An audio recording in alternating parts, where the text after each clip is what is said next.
गुरवे नमः. नमो ज्ञानेश्वरा नमो ज्ञानेश्वरा. निवृत्ती उदारा सोपण देवा मुक्ताबाई नमो त्रिभुवन पावनी. आद्यात्रय जननी देवाची वचन ऐका कमळापती. माझी रंकाची विनंती कर जोडितो कथे काळी. आपण सावे जवळी धन्य जगे तोची एक हरिरंगी नाचे. राम कृष्ण वासुदेव सदा स्मरेवाचे. अनंत कोटी ब्रह्मांड नायक आराध्य देव श्री पंढरीश पांडुरंग परमात्म्याच्या विश्वमाऊली वैष्णव सम्राट ज्ञानोबरायांच्या जगद्गुरु तुकोबारायांच्या सेवेकरता निवडलेला अभंग महान भगवत भक्त शांती ब्रह्म एकनाथ महाराज यांचा 5 चरणाचा अभंग असून या प्रस्तुत अभंगातून संत श्रेष्ठ एकनाथ महाराज धन्यतेने युक्त असलेल्या संतांची लक्षणे सांगतात.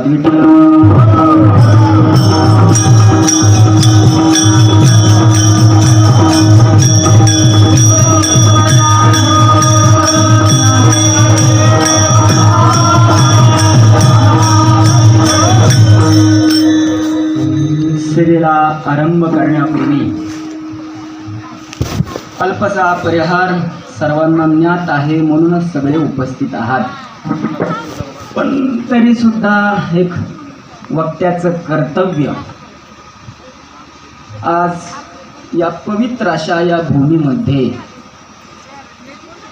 जो त्रिदिनी कीर्तन महोत्सव चालू आहे त्याचं निमित्त असं आहे की आज या ठिकाणी, आज म्हणण्यापेक्षा काल या ठिकाणी प्रत्यक्षात भगवान पंढरीश परमात्मा, आईसाहेब रुक्मिणी माता, कैवल्य चक्रवर्ती ज्ञानोबराय आणि जगद्गुरु तुकोबाराय हे या ठिकाणी आलेले आहे. म्हणजे आपल्या ही जी भूमी आहे ती भूमी पंढरपूरही झालेली आहे, आळंदीही झालेली आहे आणि देहू सुद्धा झालेली आहे. अत्र न संशय, याच्यात काही संशय नाही. आणि त्यानिमित्त असलेला हा सोहळा आनंद सोहळा म्हटलं तरी वावगं ठरणार नाही.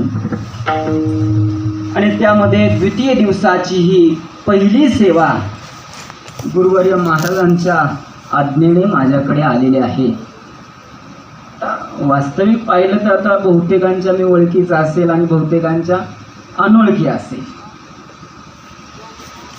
मी याच ठिकाणी शिक्षण घेतलेलं आहे. म्हणजे मी काही नवीन कोणी नाही, तुमच्यातलाच कोणीतरी एक या ठिकाणी मी उभा राहून तुमच्याशी या अभंगाचं विचारविनिमय करतोय. फार ज्ञान नाही, जे काय आहे ते सगळी काही गुरुवर्यांचीच कृपा आहे आणि या नियमाला अनुसरून या ठिकाणी उभा आहे. जमलेले सगळे श्रोतेवर्ग सर्वांच्या चरणी दंडवत करतो.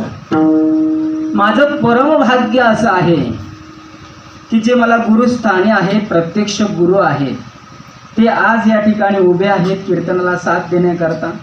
परमभाग्याची गोष्ट आहे. म्हणजे काल तात्यांनी जे वर्णन केलं, कृपाचार्यांचं जी उपमा दिली ती अगदी सार्थक आहे. विठ्ठल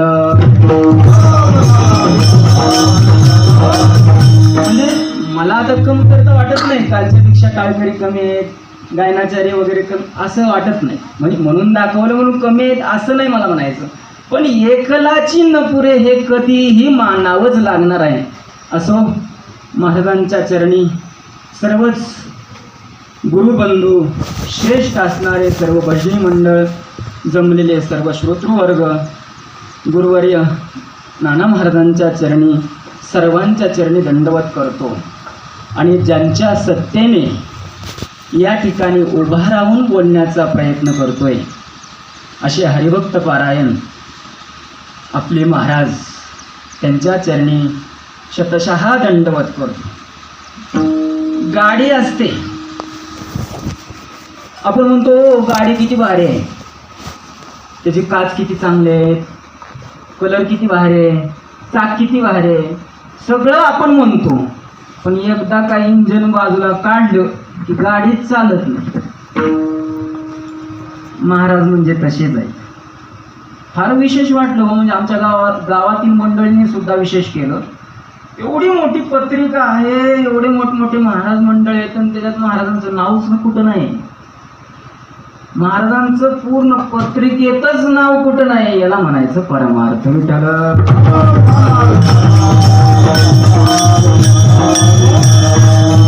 अगदी लहान मी होतो त्यावेळेला या ठिकाणी आलेलो होतो. नंतर मी महाराजांच्याच आज्ञेने आळंदीला गेलो, त्या ठिकाणी शिक्षण प्राप्त केलं, तो हा वेगळा. कितीतरी संस्था पाहिल्या, परंतु ही जी संस्था आहे श्री ज्ञान मंदिर वारकरी शिक्षण संस्था, या संस्थेला दुसरी उपमान आहे. ज्ञानोबराय ज्ञानेश्वरीमध्ये म्हणतात, राम रावण झुंजले कैसे तरी राम रावणची जैसे. राम रावणाच्या युद्धाला कशाची उपमा द्यायची तर राम आणि रावणाच्या युद्धाचीच द्यायची, कारण तसं युद्धच जगामध्ये दुसरं घडलं नाही. तसं या संस्थेला दुसरी कोणती उपमा द्यायची तर या संस्थेचीच उपमा द्यायची, कारण दुसरी तशी संस्था नाही म्हणून. याचा अर्थ बाकीच्या संस्थेला मी गौण ठरवतोय असा भाग नाही, परंतु ही संस्था श्रेष्ठ आहे हे मला सिद्ध करून द्यायचंय विठ्ठल.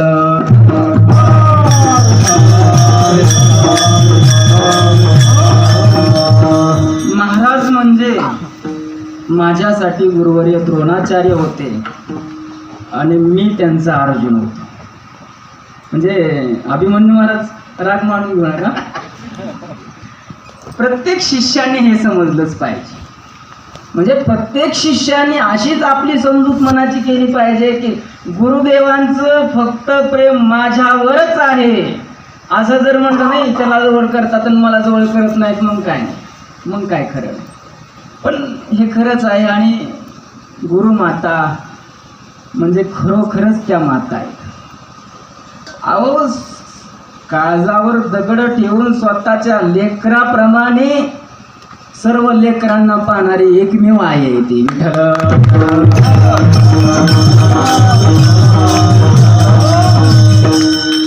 आपण म्हणतो माझं ते लेकरून दुसऱ्याचं ते कार्ट. जे आम्हाला जेवण भेटत होतं तेच त्यांच्या लेकरांना होतं, हे विशेष होतं, भेदभाव नाही. आणि त्यांनाही आमच्या सोबतच जेवण, अशी गुरुमाऊली दुसरीकडे कुठेच आळंदी सापडली. असो, सर्वांच्या चरणी शतशः दंडवत करून सेवेला आरंभ करतो. मला जास्त परिहारामध्ये वेळ देण्याची सवय नाही. आज पहिल्यांदाच मला वाटतं मी एवढं परिहारामध्ये बोललो. भावनेच्या भारामध्ये कीर्तनामध्ये परिहार दिला पाहिजे, पण कीर्तनाचा परिहार होता कामा नये विठ्ठल.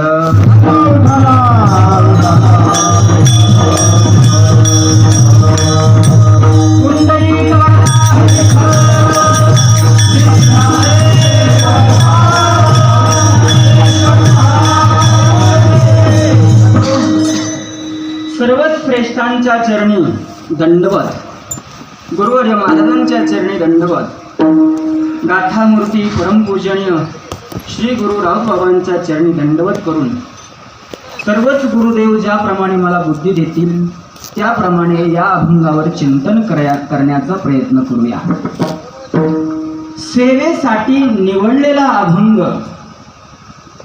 हा शांती ब्रह्म एकनाथ महाराजांचा आहे. आणि एकनाथ महाराज या प्रस्तुत अभंगातून धन्यताने ज्यांना माळ घातलेले आहे, अर्थात धन्यतेने युक्त असणारे जे संत आहेत त्या संतांची लक्षणे सांगितलेली आहेत. हा अभंग सेवेकरता निवडण्याची दोन कारणे. पहिलं कारण असं आहे की आपल्या वारकरी संप्रदायामध्ये एक श्रेष्ठ अशा कीर्तनकारापासून एक अलिखित नियम चालत आलेला आहे की सकाळची जे कीर्तन असतं त्या सकाळच्या कीर्तनामध्ये सकाळी म्हटलेले जे अभंग असतात, सकाळचे जे अभंग म्हणतात, मग काकड्यामध्ये असो विनवणीचे वगैरे, त्या अभंग कीर्तनाकरता घ्यावे. मग वासुदेव असो, आंधळा पांगळा असो किंवा भूपाळ प्रकरणातील असो, गवळण असो, अशा प्रकारचे अभंग घ्यावेत असा नियम आहे. आणि या नियमाला अनुसरून हा वासुदेव प्रकरणातील एकनाथ महाराजांचा अभंग सेवेकरता घेतलेला आहे. दुसरं कारण असं आहे की या अभंगातून संत श्रेष्ठ एकनाथ महाराज संतांची लक्षणे सांगतात. आणि या ठिकाणी आज संत विराजमान झालेले आहेत. ज्ञानोबाराय तुकोबारायांची जरी या ठिकाणी मूर्ती, म्हणजे ज्ञानोबाराय आणि तुकोबाराय यांचं जरी आगमन झालेलं असलं तर ज्ञानोबाराय आणि तुकोबाराय यांच्या अंतर्गत सगळे संत आपल्याला घ्यावे लागतात. म्हणून सकळ संत या ठिकाणी वास्तव्याला आलेत असं म्हणलं तरी वावगं नाही.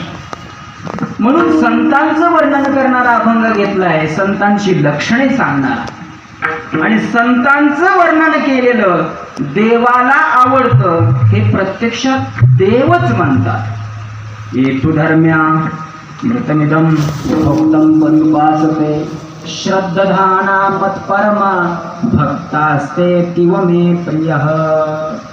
ते ही प्राणा पुरते आवडते मज निरुते जे भक्त चरित्राते प्रशंसिते. जे भक्तांचं चरित्र सांगतात तेही प्राणा पुरते आवडते. ते मला प्राणापेक्षा जास्त आवडतात. अतीव प्रिय असा शब्द वापरलेला आहे. अतिशय प्रिय आहेत म्हणून सेवेकरता हा अभंग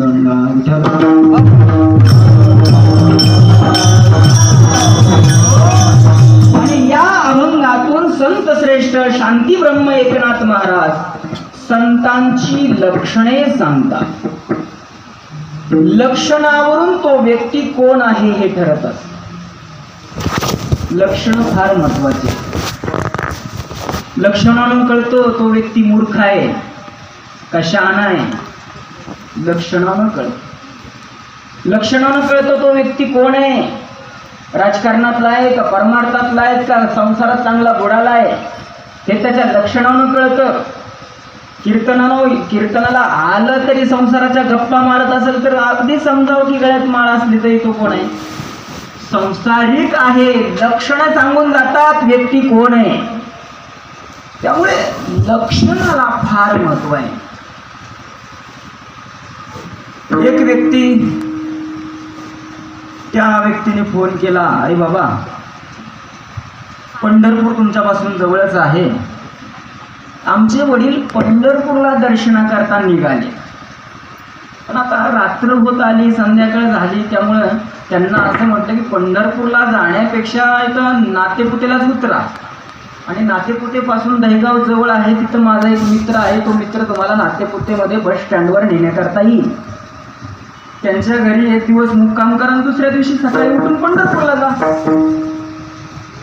अशा प्रकारे सांगितलं. ते वडील हो म्हटले. इकडे मित्राला फोन केला, दहेगावमधील जो मित्र आहे त्याला, अरे माझे वडील आलेले आहेत नातेपुतेमध्ये बस स्टँडवर, त्यांना घरी तुझ्या घेऊन ये. तो म्हटला ठीक आहे येतो घेऊन, पण तुझ्या वडिलांना मी कधी पाहिलेलं नाही. तुझे वडील कसे आहेत सांग बरं. त्यांनी सांगितलं माझे वडील डोक्यावर फेटा बांधतात. माझे वडील डोक्यावर फेटा बांधतात आणि फेट्याचा रंग आहे लाल. तो म्हणला ठीक आहे चालेल, काय हरकत नाही. बस स्टँडवर नातेपुतेला गेले नाही, पण तिथं पाहिलं तर 10-15 जण तसे होते. कसे? डोक्यावर फेटा असलेले. आता डोक्यावर फेटा आहे हे लक्षण आहे. त्याने लक्षण सांगितलं ते चुकीचं नाही, लक्षण बरोबर आहे, परंतु ते लक्षण तेवढं सार्थकी ठरत नाही. कारण हे बाह्य लक्षण आहे. ते लक्षण अनेकांच्या ठिकाणी येऊ जाऊ शकतं. त्याच्याकरता दुसऱ्या लक्षणाची आवश्यकता असते. अनेक अभंगामध्ये अनेक संतांनी साधू संतांची बाह्य ही लक्षणे सांगितलेली आहे आणि अंतरंग ही लक्षणे सांगितलेली आहे. बाह्य लक्षण सांगत असताना तुकोबाराय म्हणतात ते वैष्णव, ते संत, त्यांच्या गळ्यामध्ये तुळशीची माळ असते आणि कपाळावर ऊर्ध्व पुंड्र भाळ असते. हे साधू संतांचं बाह्य लक्षण आहे.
संतांचं बाह्य लक्षण आहे.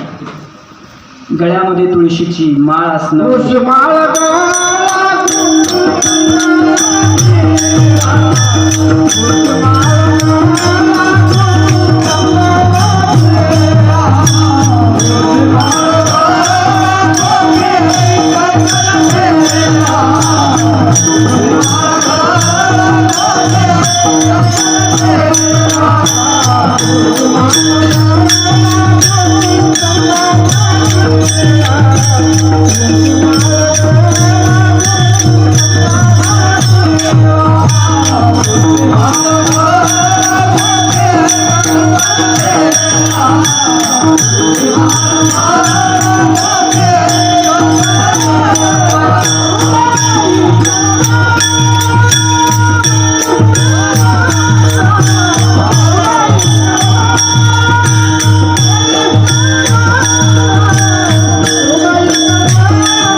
कमतरतेचा म्हणजे प्रश्नच नाही.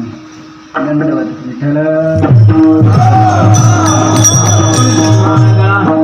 गोपीचंदन टिळा संतांचं बाह्य लक्षण सांगत असताना एकनाथ महाराज, तुकाराम महाराज आदी करून सकळ संत सांगतात गळ्यामध्ये तुळशीची माळ असणं, कपाळावर गोपीचंदन टिळा असणं हे संतांचं बाह्य लक्षण आहे. गुरुवर्य गाथामूर्ती राऊत बाबा सांगत असतात, त्यांचं वाक्य आहे, संतांच्या गळ्यामध्ये तुळशीची माळ असते, कपाळावर गोपीचंदन टिळा असतो, पण ज्यांच्या ज्यांच्या गळ्यामध्ये तुळशीची माळ असते आणि ज्यांच्या ज्यांच्या कपाळावर गोपीचंदन टिळा असतो, संत कीर्तन करतात, जे जे कीर्तन करतात ते सगळेच संत असतात असं नाही. विठ्ठल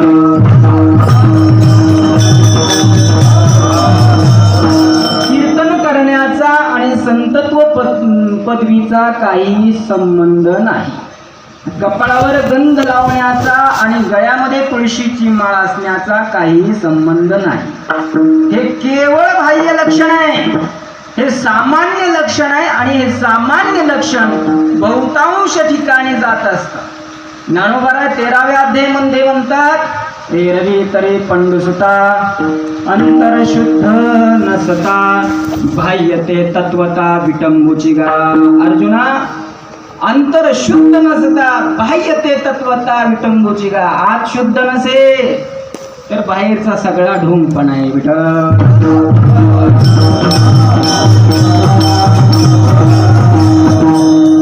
हे काय तुकोबारांना, एकनाथ महाराजांना, या संतांना पुढचं कळलं असेल म्हणूनच अशा अभंगाची कदाचित रचना केलेली असेल. कारण खरे संत कोण आहेत हे लोकांना पारख नाही. लोकांचं काय नाही, म्हणते उद्धारावया हरीचा हा अवतार आम्हाला की झाला असते. कुणी उठलं की त्याला संत संत संत संत, कुणालाही संत म्हणू नये. कोण संत असतं, या संतांचं लक्षण तुकोबारायांनी, ज्ञानोबारायांनी, एकनाथ महाराजांनी अंतरंग सांगितलेलं आहे.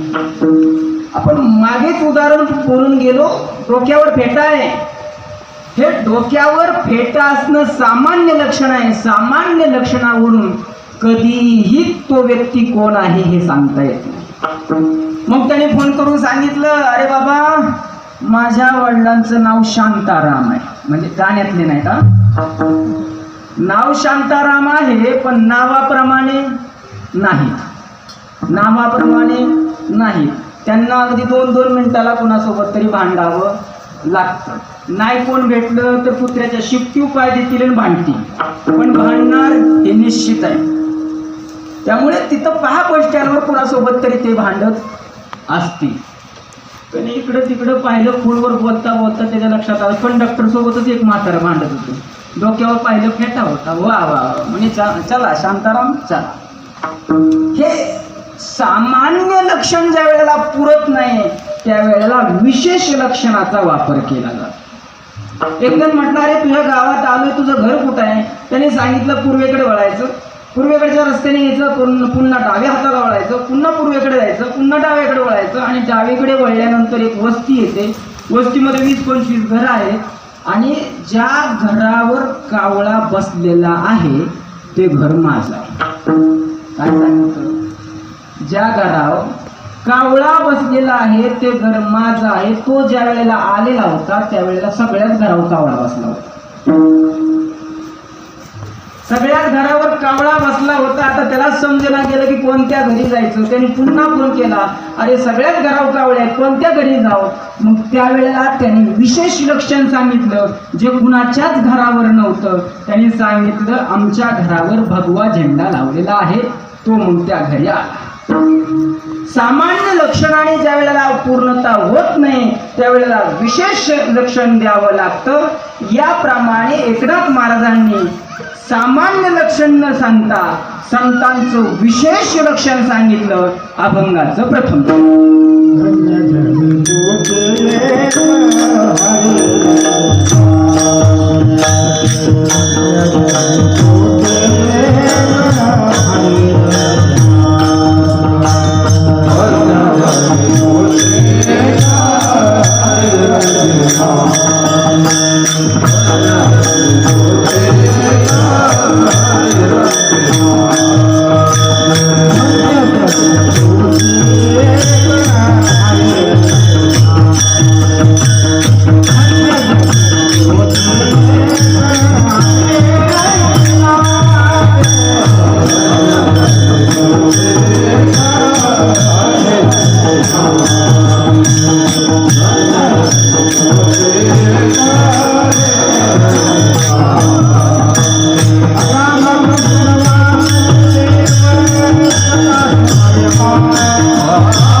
वास्तविक लक्षण सांगताना म्हणतात, धन्य जगी तोची एक हरिरंगी नाचे, रामकृष्ण वासुदेव सदा स्मरे वाचे.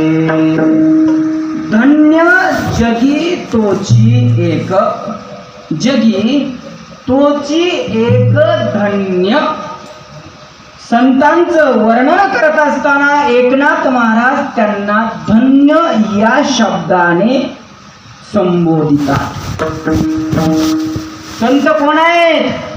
धन्य आहेत. धन्य आहेत नव्हे, तोची एक जगी धन्य, तेच एकटे आणि एक या जगामध्ये धन्य आहे, दुसरं कोणीही नाही. आपलं अवघड आहे, आपण कुणालाही धन्य म्हणतो, कुणालाही. ज्ञानोबा तर 9व्या अध्यायामध्ये म्हणतात, आहा हे ओखटे हे मृत्यू लोकेची ओफराटे. सगळं उलटच आहे. जयाचे आयुष्य दाखुटे होय, बळप्रज्ञा चिरुणी जाय, तयाचे नमस्कार ती पाय वडील म्हणून. या मृत्यू लोकातलं सगळं उलट आहे. धन्य कोण आहे? संत धन्य. आपल्या दृष्टीने आपल्याकडे जे नाही ते दुसऱ्याकडे असलं की आपण त्याला धन्य मानतो. मग एखाद्याला मूळबाळ नसेल तर ज्याला मूळबाळ आहे त्याला त्याच्या दृष्टीने ते धन्य असतं. त्याला कोंबडी सुद्धा धन्य वाटते, कारण तिला जास्त असतात ना. म्हणजे धन्यतेच्या बाबतीत आपण कुणालाही धन्य म्हणतो. आज फार धन्य झालो मी, फार धन्य झालो. काय नाही, सकाळी फार तलब झाली, बिडी होती पण काडी नव्हती, गाडीची पिटीच भेटली, त्यामुळे धन्य झालो. आपण कशालाही धन्य म्हणतो आणि कुणालाही धन्यता देतो. कुणीही धन्य नाही या जगामध्ये, तोच धन्य. एकनाथ महाराज म्हणतात, धन्य जगी या जगामध्ये तोच एक धन्य आहे. कोण? हरिरंगी नाचे. हरीच्या रंगामध्ये जो नाचतो तो धन्य. तो एवढा धन्य की त्याच्यामुळे धन्य माता पिता तयाचिया कुलम पवित्रम जननी कृतार्था वसुंधरा पुण्यवती च तेन. पवित्रते कुळ धन्य त्याची माय, हरी पाठ हरिमुखी गाय नित्य नेमे. सर्व काही त्याच्या संगतीत येणारे सुद्धा धन्य आहेत. पण कोण? तर हरी रंगी नाचे विठ्ठल.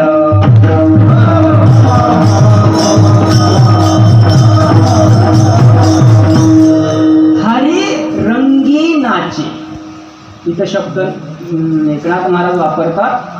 हरीच्या रंगामध्ये जो नाचतो तो या जगामध्ये धन्य आहे. अजून बारकाई नाही का? कोण धन्य आहे? जो हरीच्या रंगामध्ये नाचतो तो या जगामध्ये धन्य आहे. जो बायकोच्या रंगामध्ये नाचतो तो धन्य नाही. इथं बायको शब्द नाही वापरला, संसार शब्द नाही वापरला. हरी रंगी नाचे.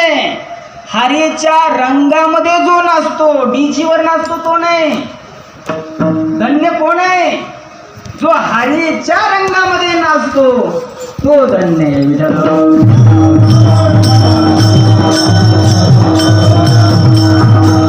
कितीही मोठा असला, राजकारणामध्ये कितीही उच्च पदाचा असला, लोक त्याच्या पुढे पुढे जरी करत असले, टीव्हीवर सिनेमा करणारा कोणी हिरो हिरोईन असो, कोणीही असो, परंतु तो जर हरीच्या रंगामध्ये नाचत नसेल, लोक त्याला कितीही मानत असले तर संत मात्र त्यांना धन्यता देत नाहीत. तो किती पैसावाला आहे, किती इस्टेटवाला आहे आणि किती पदवीधर आहे याला महत्व नाही. महत्व त्याला आहे जो हरीच्या रंगामध्ये नाचतो.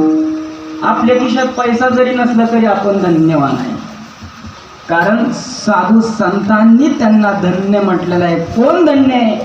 हरी रंगी नाच. हरीच्या रंगात नाचायचं म्हणजे कसं? असं थाया नाचायचं का? दादिंना नाचायचं म्हणजे नक्की काय करायचं? नाचणं म्हणजे काय? हरी म्हणजे देव हे आम्हाला कळलं. हरीच्या रंगात नाचायचं म्हणजे काय? आता हरीचा कसला रंग आहे? तर हरीचा रंग आम्हाला माहिती आहे, काळा आहे तो, आणि अगदी कुळकुळीत आहे, नसता काळा नाही. मग ते काळ्या रंगात नाचायचं का?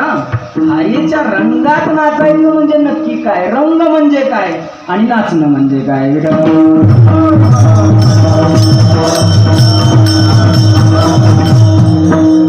तर पहिला अर्थ रंग या शब्दाचा आपण पाहूया. हरी रंग. रंग आपण म्हणतो आमका पोरगा फारच रंगलाय. काय म्हणतो? फारच रंगलाय, संसारामध्ये चांगलाच रंगलाय, परमार्थामध्ये चांगलाच रंगलाय. आपण हा रंगला शब्द वापरतो. रंगला रंगला म्हणजे काय झाला? तो त्या ठिकाणी आसक्त झाला.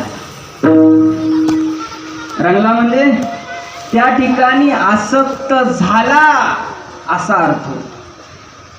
इथं हरी रंग वापरलेला आहे. रंग या शब्दाचा इथं आसक्त शब्द नाही वापरायचा. इथं रंग या शब्दाचा अर्थ आनंद असा घ्यायचा. पांडुरंग. पांडू या शब्दाचा अर्थ आहे शुद्ध, आणि शुद्ध म्हणजे ब्रह्म, आणि ब्रह्मरंग म्हणजे ब्रह्मानंद. विठ्ठल.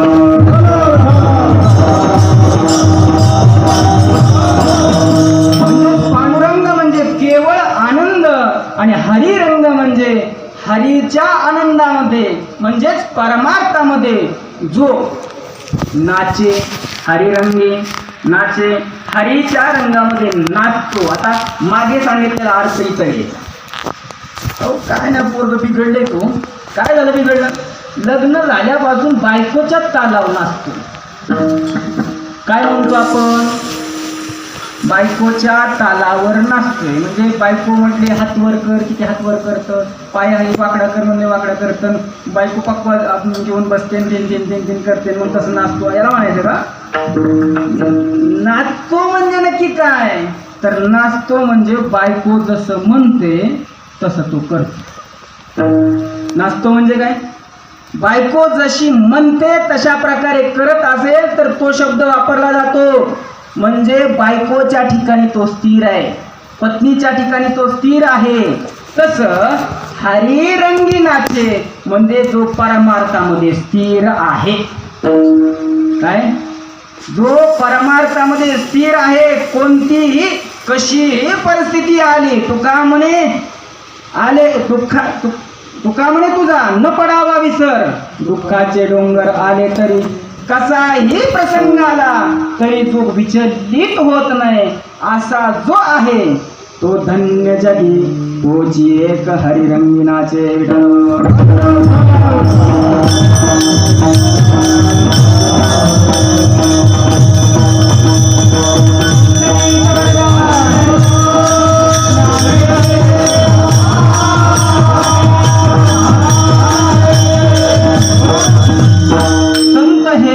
रंगामध्ये नाचत असतात.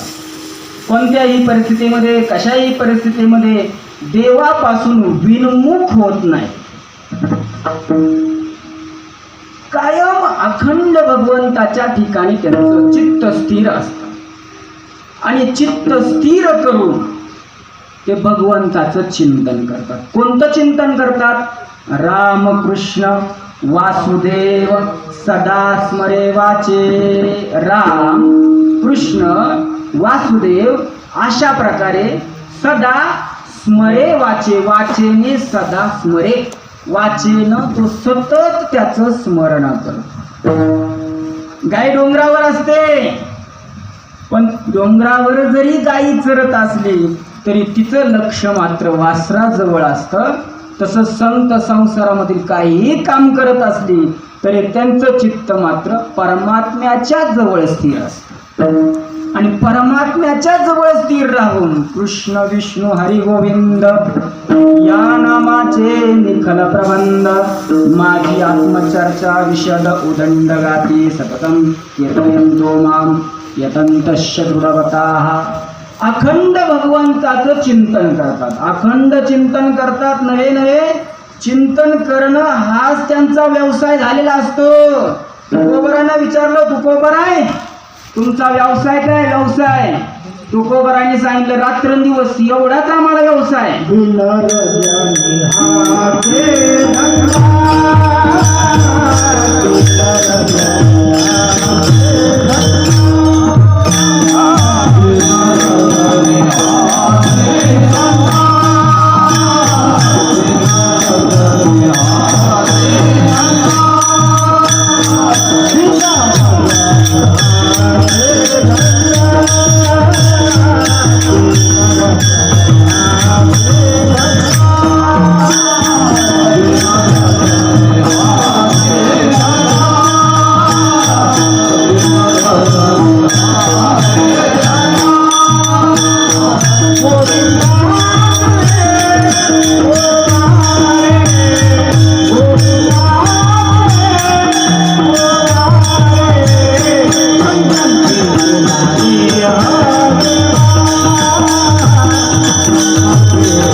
गोविंदाचे पोवाडे. एकदा ज्ञानोबारांकडे आळंदीमध्ये एक काशीचा ब्राह्मण आला. त्या ठिकाणी येऊन ज्ञानोबारांना साकडं घातलेलं आहे. ज्ञानोबाराय आपण मला प्रसन्न व्हावं आणि प्रसन्न होऊन मला या परमार्थाचा उपदेश करावा. ज्ञानोबाराय त्याच्या स्वप्नामध्ये गेले आणि सांगितलं की बाबा या ठिकाणी तू थांबू नको, तू देहूला जा. त्या ठिकाणी तुकोबाराय आहेत, तुकोबारायांचं दर्शन घे आणि तुकोबारायांना शरण जाऊन त्यांना तशा प्रकारे विनंती कर. ज्ञानोबारायांची आज्ञा आहे म्हणून तो सकाळीच पहाटे, सकाळी नाही पहाटेच 3 वाजता निघाला. आळंदी ते देहू 16 किलोमीटर अंतर आहे. 3-3.5 तासाचा मार्ग चालत गेल्यानंतर पायी निघाला. पहाटे निघाला होता. सकाळच्या वेळेला तो नेमका देहूमध्ये पोहोचला. हा देहूमध्ये पोचायला आणि देहूतले लोक गावाबाहेर हातामध्ये डबडं घेऊन निघायला वेळ. सकाळची वेळ. सगळे स्वागतालाच हातामध्ये बादल्या घेऊन. हा ब्राह्मण होता. ब्राह्मण म्हटल्यानंतर त्यांच्या जीवनामध्ये शौच शुद्धतेला फार महत्त्व असते, पवित्रता असते. तोंडाला उपरणं लावलं, राम राम राम राम करत चालले, अशा शुद्ध ठिकाणामध्ये चाललंय म्हणून. तेवढ्यात त्यांच्या कानावर थोडासा शब्द पडला आणि त्यांना विचलित केलं त्या शब्दाने. तो शब्द चांगला होता पण ते ठिकाण मात्र त्यांना योग्य वाटत नव्हतं. शब्द म्हणजे मंत्र होता. विठ्ठल विठ्ठल विठ्ठल विठ्ठल अशा प्रकारे मंत्र जयघोष चालू होता. त्यांनी इकडे तिकडे पाहिलं, कोण साधू बसलाय तपश्चर्याला असल्यावर ना, ज्या ठिकाणी लोक शौचाला येतात अशा ठिकाणी तपश्चर्याला कोण बसले पाहतोय. तर एक बाबा दिसला त्यांना की जे स्वतः शौच करत होते आणि मुखाने देवाचं नाम चालू होतं. शिव शिव शिव शिव शिव. काय लोकांना कळत नाही म्हणे, कुठं देवाचं नाव घ्यावं हे सुद्धा कळत नाही. जाऊ द्या म्हणजे आता काय करता, आपण आपलं काम करून घ्यायचं म्हणून आले. इंद्रायणीमध्ये स्नान केलं, पांडुरंगाचं दर्शन केलं आणि दर्शन केल्यानंतर मग शोधू लागले गावामध्ये. अहो तुकाराम महाराज कुठे राहतात, येथे तुकाराम महाराज कुठे राहतात असं विचारू लागलं. आणि त्यांनी सांगितलं तुम्ही दर्शनाला गेलते का? हो म्हणे, दर्शन करून आले. तिथंच मंदिराच्या जवळ त्यांचं घर आहे. बरं म्हणे. विचारत घरी गेले. जिजामावडी बाहेर भांडीत होत होत्या. तुकाराम महाराजांचं हेच घर का? हो हेच घर. महाराज कुठे? बसल्या असतील टाळ कुठं. त्या विठ्याचं नाव घेत आता त्याची भाषाच ती. काय नक्की चुकीचं घर आहे का काय नाही तर कळलं गेलं त्यांना. जाऊ दे मग आत गेले. आत गेल्यानंतर तुकाराम महाराजांना पाहिलं आणि पायाखालची माती सरकली. त्याचं कारण असं आहे की जो व्यक्ती शौचाला बसल्यानंतर विठ्ठल विठ्ठल म्हणत होता तो व्यक्ती दुसरा तिसरा कोणी नसून ज्या ज्ञानोबारांनी ज्यांच्याकडे आपल्याला पाठवले तेच ते होते तुकाराम महाराज. विचार केला, ज्यांना नाम कुठं घ्यावं हे कळत नाही ते आपल्याला काय सांगणार. पण नाही म्हटलं विचारा मला ज्ञानोबारांनी पाठवलंय वगैरे काहीच बोलला नाही. वरून वरून दर्शन घेतलं, पोट भरून जेवण केलं. तुकोबारांनी काय म्हटलं, आलाय तर आलाय बाबा तिथे देव भाऊ. आराम केला दुपारच्या वेळेला. तुकोबाराय झोपले, हाही झोपला. झोपल्यानंतर याला जाग आली आणि जाग आल्यानंतर त्याच्या कानावर पुन्हा शब्द विठ्ठल विठ्ठल असे पडू लागले. त्यांनी इकडे तिकडे पाहिलं, जिजामाऊली घरात नाहीत, त्यांची मुलं घरामध्ये नाहीत. तुकाराम महाराज झोपलेले आहेत. कुठं साऊंड सिस्टीम नाही, कुठं स्पीकर लावलेलं नाही, मोबाईल लावून ठेवलेला नाही, काहीच नाही.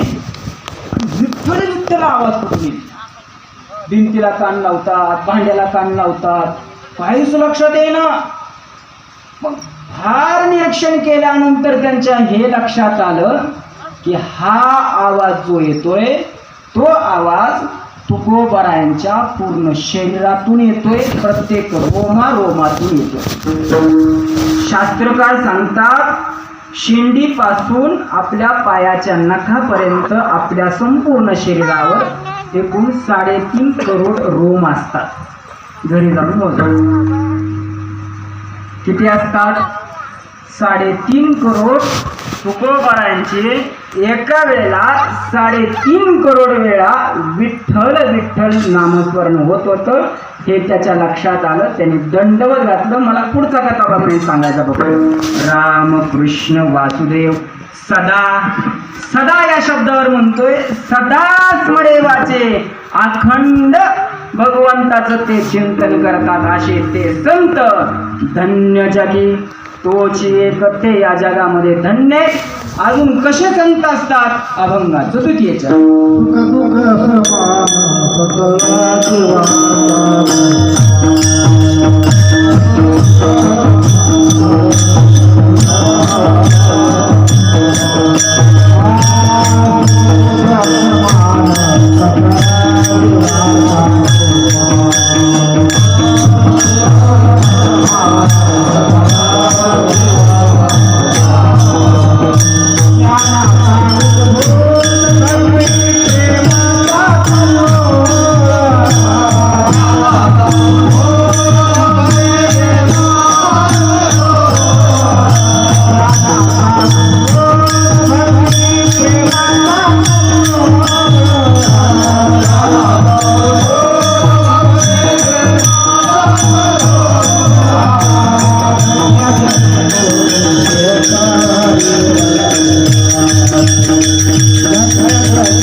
जीवांचा कृपाळ ज्ञानाचा उद्बोध भक्ती प्रेमाचा कल्लोळ. संत श्रेष्ठ शांती ब्रह्म एकनाथ महाराज संतांचं पुढचं लक्षण सांगतात. सुख दुःख समान. सुख आणि दुःख ज्यांना समान आहेत हे संतांचं लक्षण आहे. या संपूर्ण अभंगामध्ये संतांची लक्षणे सांगितलेली आहेत. कोण संत आहेत? जे हरीच्या रंगात नाचतात ते संत आहेत. जे रामकृष्ण वासुदेव अखंड म्हणतात ते संत आहेत. ज्यांना सुख आणि दुःख समान आहेत ते संत आहेत.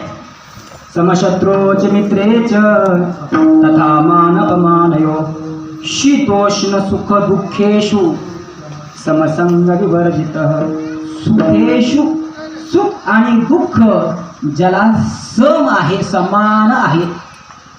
दुसऱ्या अध्यायामध्ये भगवंत म्हणतात दुःखेषु विघ्नमना सुखेषु विगत स्पृह वीत राग भय क्रोध स्थित धीर मुनी उच्यते. दुःखेषु विघ्नमना, दुःख प्राप्त झाले तरी जो अतिशय दुःखी होत नाही आणि सुख जरी प्राप्त झालं तरी जास्त आनंदित जो होत नाही तो संत आहे. आमचं याच्या विरुद्ध आहे. आम्हाला सुख प्राप्त झालं की आम्ही फार आनंदित होतो आणि दुःख प्राप्त झालं की मग एवढा एवढा चेहरा करतो, जणू काय फोडी येली गौरी तैसे दिसे तोंडावर. मोडकी निंदा ऐके आणि कपाळ धरून ठाके.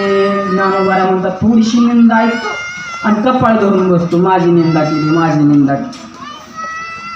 सुख दुःख, सुख या शब्दाचा अर्थ काय आणि दुःख या शब्दाचा अर्थ काय? आपण सुख त्याला म्हणतो आपल्याला जे अनुकूल वाटतं त्याला सुख म्हणतो आणि आपण ज्याला आपल्याला प्रतिकूल वाटतं त्याला आपण दुःख म्हणतो. संतांना अनुकूल आणि प्रतिकूल हा भावच राहिलेला नसतो. निंदी कोणी मारी, वंदी कोणी पूजा करी, माझं हेही नाही आणि तेही नाही. कोणी निंदा केली काय आणि कुणी स्तुती केली काय, काहीच फरक पडत नाही. एकनाथ महाराजांच्या अंगावर एक व्यक्ती एक येवण 108 वेळा थुंकतोय. एकदा नाही, 108 वेळा. एक थोडा वेळ ते उदाहरण बाजूला ठेवून अशी फक्त कल्पना करा की एकनाथ महाराजांच्या जागेवर मी स्वतः आहे. काय फक्त कल्पना करा, कल्पना करायला काही बिघडत नाही. काय कल्पना करायची? एकनाथ महाराजांच्या जागेवर मी स्वतः आहे, गोदावरीच्या स्नानाला गेलो आणि येता येता एक येवण माझ्या अंगावर थुंकला. तुम्ही काय करताल सांगा बरं? पाया पडता त्याच्या? अहो, अंगावर थुंकल्यानंतर त्याचं अंग लाल करताल तुम्ही. तो पान खाऊन एकनाथ महाराजांच्या अंगावर थुंकतोय. एकदा नाही, 108 वेळा. तुमच्याही ऐकण्यात आलं असेल, प्रत्यक्षात पाहिलं सुद्धा असेल. आता बहुतेक माणसांना सवय असते, गाडीवर बसले तंबाखू खाऊन बसायचं किंवा पान खाऊन बसायचं आणि मग चालूमध्येच मग सुरू राहतं ते. चुकून थुंकल्यानंतर मागच्या गाडीवाल्याच्या अंगावर गेले आणि मग त्या व्यक्तीची काय प्रतिक्रिया आहे कदाचित तुमच्या ऐकण्यात असेल नसेल. मी तर ऐकलेलं आहे. चुकून गाडीतून पान खाऊन थुकल्यानंतर थोडासा थेंब त्याच्या पांढऱ्या शर्टवर पडला, अगदी नावाला 1-2 थेंब. वेगामध्ये गाडी पुढे येऊन गाडीला आडवं येऊन त्या माणसाला मारलं त्याला बेदम. का? 1-2 थेंब फक्त लाल पडले म्हणून. एकनाथ महाराजांच्या अंगावर एक व्यक्ती 108 वेळा थुकतोय आणि एकनाथ महाराज त्याला नमस्कार करतात. यालाच म्हणायचं कोणी निंदा करो अथवा मान देव अथवा अपमान करो, त्यांना त्याचं काहीच घेणं देणं नाही. सगळ्या स्थितीमध्ये ज्यांची स्थिती स्थिर असते ते आहे संत विठ्ठल.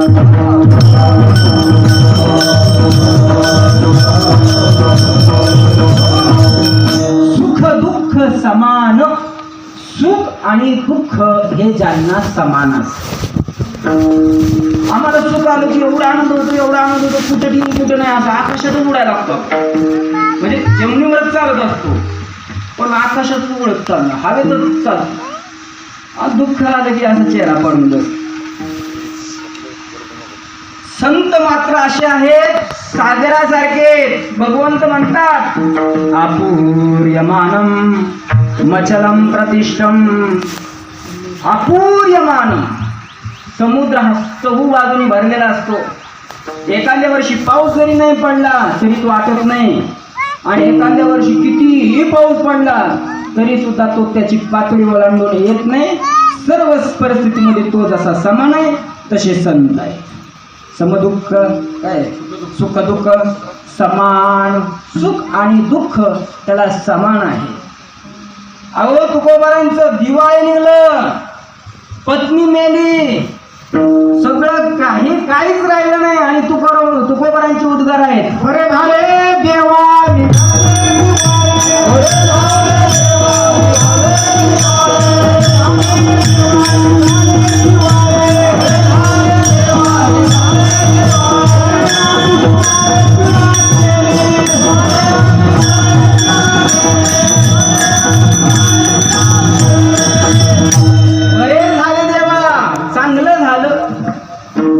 दुष्काळी पिढा गेली.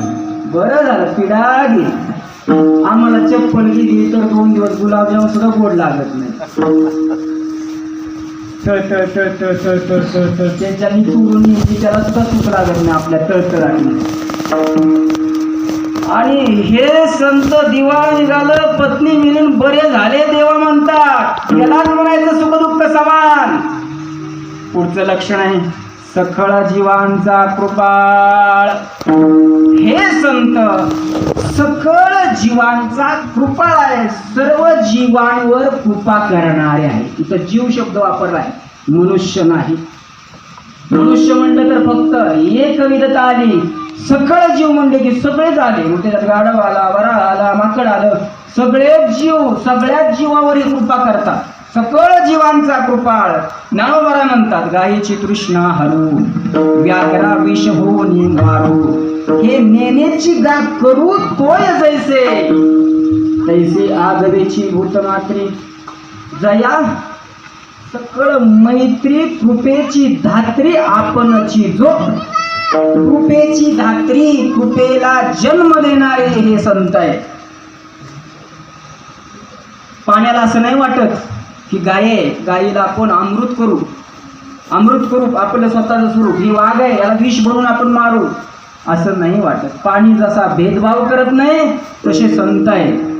संत हे भेदभाव करत नाही, सर्व सामान्य सगळ्यांना सारखं पाहतात. देवाला प्रभू भगवान भोलेनाथांना पाणी घेऊन कावडीने चालले एकनाथ महाराज. गाढव तडपडताना दिसत, तर गाढवाला पाणी पाजलं, भगवंत त्या गाढवामध्ये प्रगट होऊन पाणी पितात. कारण विष्णुमय जग वैष्णवांचा धर्म. विठ्ठल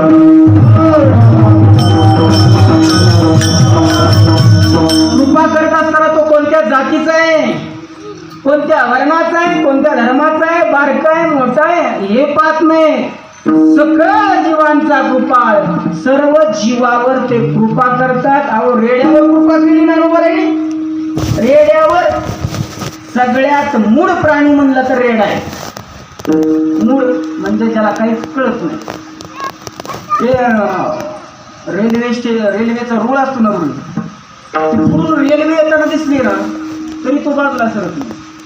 मी का बाजूला सुरू, त्याला सगळं येत नाही बाजूला, त्याचं डोकं असं चालतं. म्हणजे ज्या वेळेला देव अक्कल वाटत होते ना, अक्कल घ्या त्यावेळेला हा गैरहजर होता. कोण? रेडा. त्याला अक्कल नावाची गोष्ट वाघ असतो पण रेडा नसतो, त्याला बुद्धीच नाही दिलेली देवाने. विठ्ठल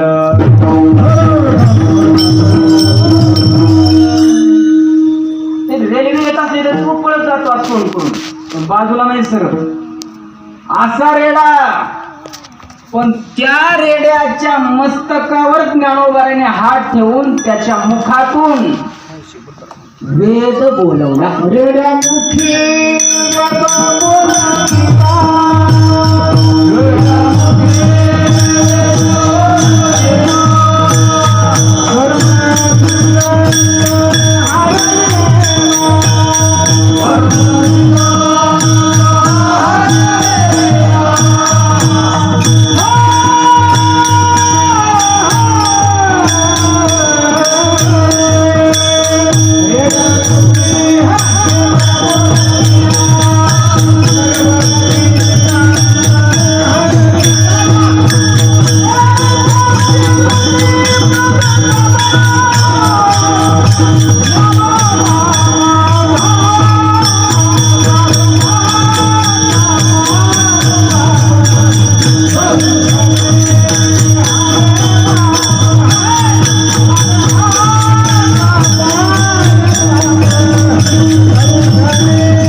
ज्ञानोबारायांनी रेड्याच्या मुखातून वेद बोलवला, सकळ जीवांचा कृपा ज्ञानाचा उद्बोध, पुढे भक्ती प्रेमाचा कल्लोळ.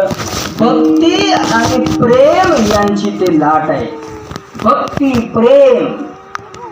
जर ज्ञानोबाराय, तुकोबाराय, एकनाथ महाराज, नामदेव महाराज हे संत अवतरित झाले नसते तर आज जगात परमार्थच राहिला नसता.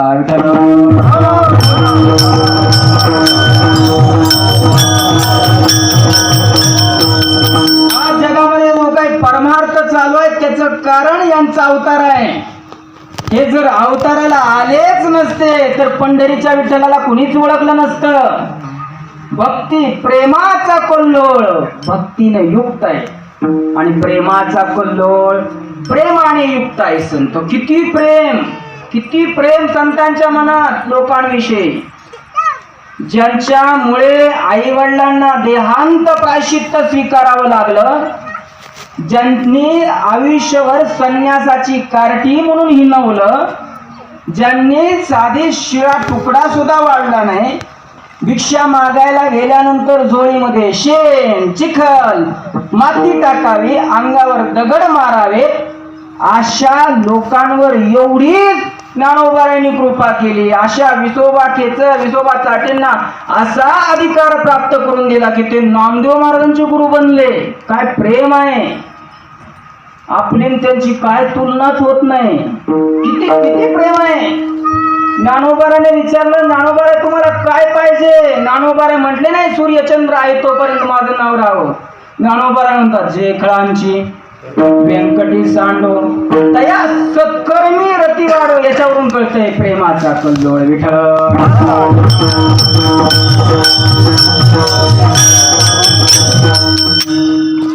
भक्ती प्रेमाचा कल्लोळ हे लक्षण आहे संतांचं. अजून काय संतांचं लक्षण आहे?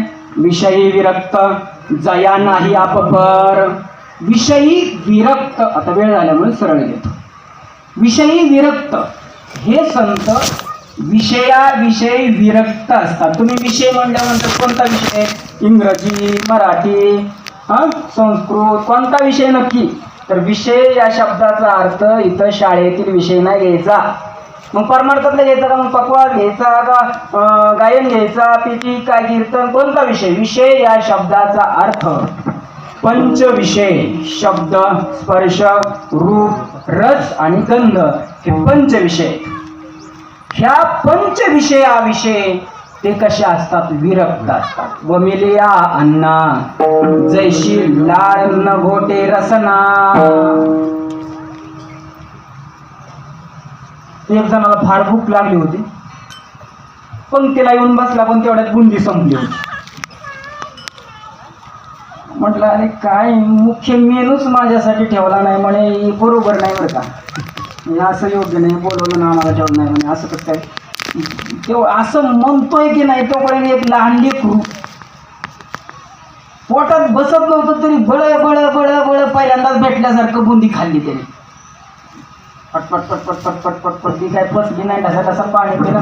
तेवढ्यात असं म्हणतोय की नाही तोपर्यंत ते बडबड बडबड बडबड.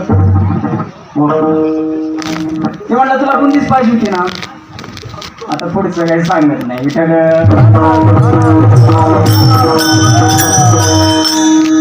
त्या ठिकाणी त्याला खायची इच्छा होईल का? ज्ञानोबा म्हणतात वमिलिया अन्ना जैसी लाळ न घोटे रसना. जिभेला नाही खाऊ वाटत त्याच्याविषयी जसं वैराग्य आहे तसं संसाराविषयी ज्याच्या कडकडीत वैराग्य आहे. ज्ञानोबा 15 अध्यायामध्ये फार सुंदर उदाहरण देतात. जैसी विषय रांधली रस सोय, जे जेवणारा ठाऊकीची होय, ते तो ताटची सांडून जाय जया परी. तैसी संसाराया समजता, जाणी जे जे अनित्यता, तो वैराग्य दवडिता पाठी लागे. कुठेतरी वास्तुक शांती चालू आहे आणि एक भिकारी आला, हो द्या ना हो द्या ना हो, 10 दिवस झाले जेवलो नाही द्यावं ना हो. लोकांचं हे असं राहतं, ज्याला आवश्यकता आहे त्याला वाढत नाही, ज्याला नको त्याला घ्यावं आग्रह ते त्याचं असतं. जे ते त्याला हेंडसाळणे करू लागलं, कोणच वाढना. त्या मालकीनीनं पाहिलं वरून दुसऱ्या मजल्यावर खाली पळत आली तुरु. काय पाहिजे तुम्हाला? अहो भूक लागली, काहीतरी वाढावं. ठीक आहे, काहीतरी काय म्हणे, पाची पकवान आहे वाढतं ना. घरामध्ये नेत पाटावर बसवलं, पुढे पाठ त्याच्यावर ताट, पुढचं काही मग नाही जोरात. जेवाय बसले, पाची पकवान वाढले, तो जेवायला बसणारच तेवढा ती म्हणजे अहो थांबा. किटली आणली, त्याच्यात पुढं उडी आणि सगळ्या पदार्थावर एक थेंब टाकलं. तो म्हणला गावरान तूप आहे का? नाही, गावरान नाही तूप. मग काय? विष आहे, विष. काय सांगितलं? त्या बाईने सांगितलं विष आहे, विष. नारोबाला म्हणतात जैसी विषय रांधणी रसोय, तो जेवणारा ठाऊकीची होय. असं ऐकल्यानंतर तो मग गप्पा खाईल का? ज्ञानोबा म्हणतात तो शहाणा जर असेल तर ताटची सांडून जाये, जया परी त्याप्रमाणे तैसी संसारा या समजता. ज्या वेळेला आपल्याला कळेल की या संसारात दुःखाशिवाय काहीच नाही, त्यावेळेला मग खऱ्या अर्थाने तैसी संसारा या समजता. जाणी जे जो अनित्यता वैराग्य दौडिता पाठी लागे. हे वैराग्य साधू संतांच्या ठिकाणी असतं, कारण विषयाचे सुख येथे वाटे गोड, पुढे अवघड यमदंड. विषयी विरक्त जया नाही आपपर. ज्याला आपपर नाही म्हणजे हा आपला, हा परका अशी ज्याच्या ठिकाणी भावना नाही, तो संत आहे. ज्याप्रमाणे झाड असतं, जो खांडावा या घावगाली का लावणी जया केली, तया एकची सावली वृक्ष ते जायचा. ज्याने झाड लावलं काय आणि जो पाणी घालतो त्याला आणि जो झाडाला मारण्याकरता येतो, या दोघा एकची सावली. ज्याप्रमाणे वृक्ष देतो त्याप्रमाणे ज्यांना नाही आपपर. विषयी विरक्त जया नाही आपपर. संतुष्ट सर्वदा स्वय व्यापक निर्धार. जे सतत संतुष्ट असतात कोणत्याही प्रसंगामध्ये, संतुष्टम सततम योगी, संतुष्ट असतात. वारशी विनसा गुरु जैसा जळे नित्य निर्वरू, तैसा निरुपचारू संतोषी जो संतुष्टम.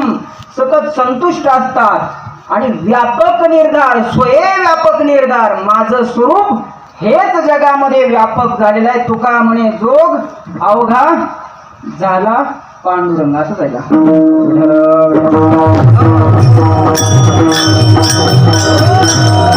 आत्मरूपाने जे सर्व व्यापक झालेले आहेत असे संत आहेत. जाणीव शाणी व जे सांडूनी अधुरी, आपण वस्ती कर वर्त तसे संसारी.